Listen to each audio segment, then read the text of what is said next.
No niin, tervetuloa Infrastonen videoblogin pariin.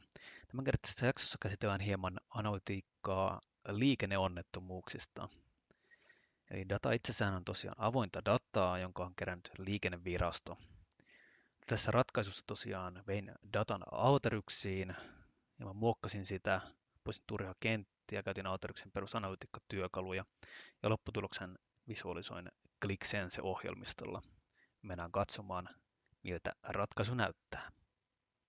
Eli kun tietoaineisto tuodaan ClickSense-ohjelmistoon, niin lopputuloksena saadaan interaktiivinen ja visuaalisesti tehokas ratkaisu analytiikkaan. Tässä esimerkiksi tosiaan tarkastelen liikenneonnettomuuksia vuosilta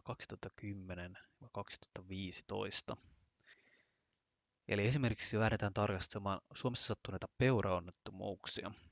Eli valitaan onnettomuusluokaksi peuraonnettomuus ja huomataan, että peuraonnettomuuksia on Suomessa vuosina 2010-2015 sattunut 23 000 ja rapiat päällä.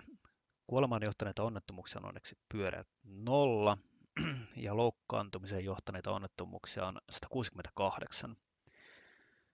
Huomattavaa on myös, että suurin osa peuraonnettomuuksista tapahtuu pimeällä valaisemattomalla tieosuudella.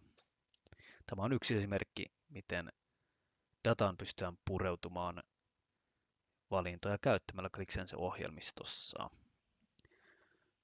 Yksi oleellinen kysymys analytiikassa on, missä ilmiöt ja asiat tapahtuvat. Luonnollinen visualisointikeino tällaiseen analytiikkaan on käyttää karttaa ja paikkatietoa. Paikkatietoa voidaan visualisoida monella eri tavalla, ja tässä esimerkissä näytän kaksi hyvin perinteistä visualisointimenetelmää. Otetaan esimerkiksi edellä mainitut peuraonnettomuudet. Kun informaatio sisältää onnettomuuksien koordinaatit, niin peuraonnettomuudet voidaan helposti esittää pistemäisenä kohteena karttapinnalla. Tässä esimerkissä näemme peuraonnettomuuksien visualisoinnin pistemäisinä kohteina, ja voidaan havaita, että peuraonnettomuudet keskittyvät hyvin vahvasti Lounais-Suomeen. Tämä tietysti herättää myös kysymyksiä onnettomuuksien esiintyvyystiheydestä sijainnin perusteella. Tiheyspinnalla, niin kutsutulla heatmapilla, voidaan löytää alueita, joilla onnettomuuksia sattuu keskimääräistä enemmän ja vastaavasti alueita, joilla onnettomuuksia harvemmin esiintyy. Näitä alueita kutsutaan termeillä hotspot ja cold spot, eli kuumat ja kylmät pisteet.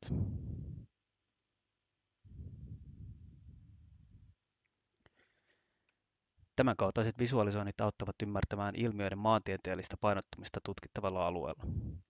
Tulemme vielä palaamaan paikkatietoon ja paikkatietoanalytiikkaan blogin myöhemmissä vaiheissa. Mikäli kiinnostuit ratkaisusta, ota yhteyttä ja löydetään yhdessä sinun liiketoimintasi tukeva analytiikkaratkaisu.